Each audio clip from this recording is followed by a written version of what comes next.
பார்க்க பார்க்க ஆனந்தம், பறவை போல உல்லாசம், வேலையின்றி யாரும் இல்லை எங்கும் சந்தோஷம். வெறும் பேச்சு வெட்டி கூட்டம் ஏதுமில்லை இந்த ஊரில்.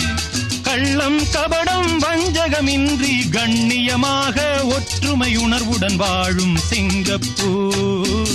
அக்கரை சீமை அழகினிலே மனமாட கண்டேனே.